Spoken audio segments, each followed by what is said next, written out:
So moving on to some questions that we've got from Twitter, from Facebook.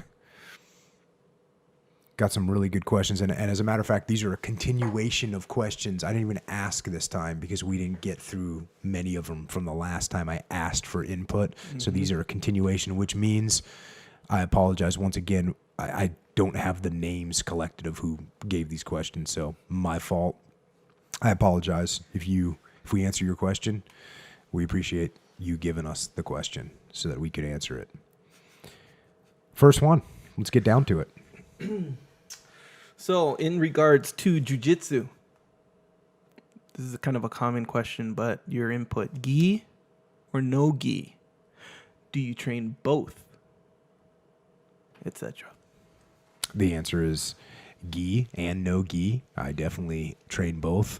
I like to train both. I don't care which one. They're both fun to me. And just as we've been talking about a lot tonight through the book, The Last 100 Yards, I want my training to be different and surprising and be uncontrollable. And when you change, it definitely affects you. When you change from gi and then all of a sudden you take off your gi and you're sliding all over the place, you have to be a better grappler to be able to deal with that. So I want to be a better grappler. So I do that. And there's something else that's in between gi and no gi, and that's when you put MMA gloves on. You put MMA gloves on, and it is somewhere in between gi and no gi because you can get legitimate wrist control. It's hard to sneak in a choke on somebody when they're wearing gloves. So there's benefits to them all, and I try and do them all.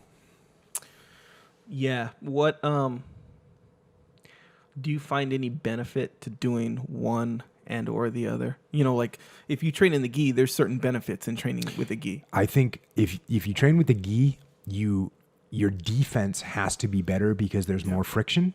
And so if you're going to escape an arm lock with the gi on, you have to do it very well. If you're going to escape a knee lock with the gi on, there's a lot of friction. It's a lot harder to get out. So your defense has to be better. With no gi, your offense has to be better because there are no handles to grab. It's slippery. The people can slide out of the exact opposite reasons. Yep. So I think you improve your offense more. And I will say this, my game is compatible with both, where I don't do a lot of crazy lapel weaving in between your legs, then up over your back, and then back over your right armpit and around your neck. Mm-hmm. I don't do a lot of that. I don't disagree with it. I think it's fine. But I like to, most of the moves that I do are compatible with both, or there's very small differences between the way I have the games set up.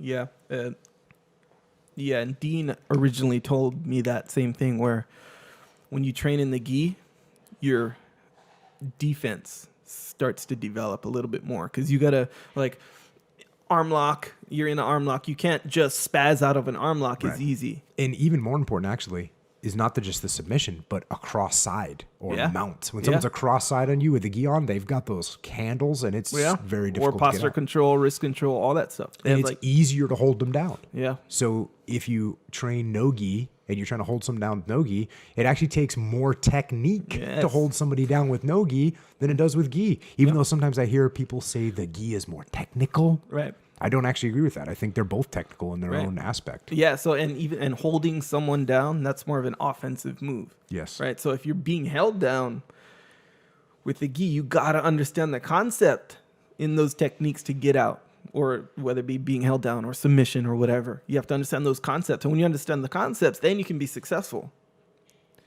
As opposed to like a no-gi situation, you don't necessarily, I mean, you should understand the concept for sure, but you don't necessarily have to, because you could just spaz out of it, or like an arm lock. You could, if you're sweaty, you could spaz out of an arm lock with little technique, if you're strong.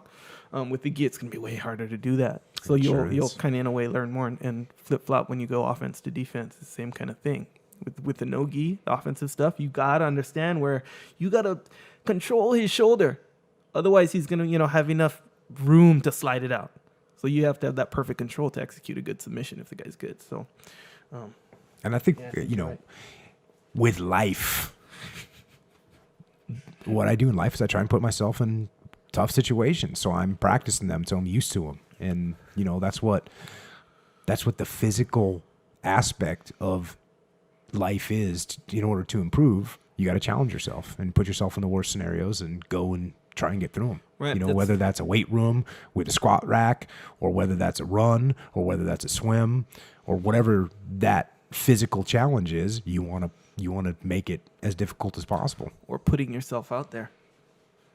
Or putting yourself out there. As I have challenged myself to be outside my comfort zone into the world of humans. Multimedia. Yes.